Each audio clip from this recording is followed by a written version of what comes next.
Hi, it's me, Honey again. And being as the holiday season, I whipped up my holiday sweater, which you guys have seen before. World's tallest elf. It's funny. Why? Because I'm 5'1".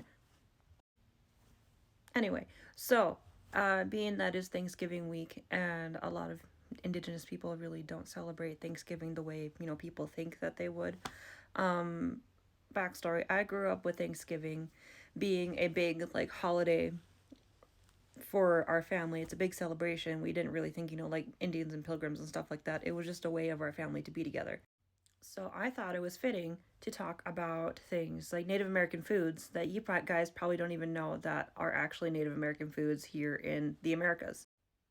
First one is maple syrup. Did you guys know that was actually a Native American food? So maple syrup was primarily made by the indigenous people, the Chippewa, and I think the Ottawa, but they tapped maple trees to make maple syrup, and that was pretty cool. So when I learned that, like, eons ago, I didn't know that, my heritage is like maple syrup connected, and that's probably like the coolest thing ever. Next one, this is also like my heritage, and that would be wild rice. And what it's called in Ojibwe, Anishinaabe, there's like many dialects to that, is Monoman. And if you live in Minnesota, you know Monoman, and I'm not talking about the town either. Side note, Monoman has a really cool casino too. But wild rice, Monoman, it it's what it is. It's wild rice, and it grows on the lakes in Minnesota, especially at the Great Lakes area. It's a again traditional food. If you guys didn't know, now you know.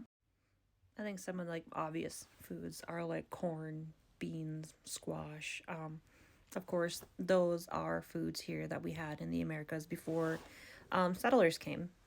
I'd like to point out though that fry bread is not a traditional food, and that was basically created during the times of people being put on reservations and given rations of food called commodities. I couldn't think of that for some reason, but commodities.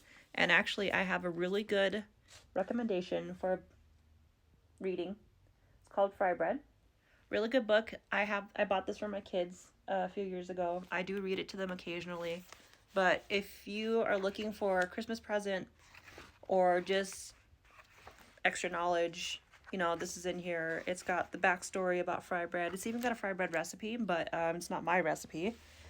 And it's weird to me because it's made with corn flour.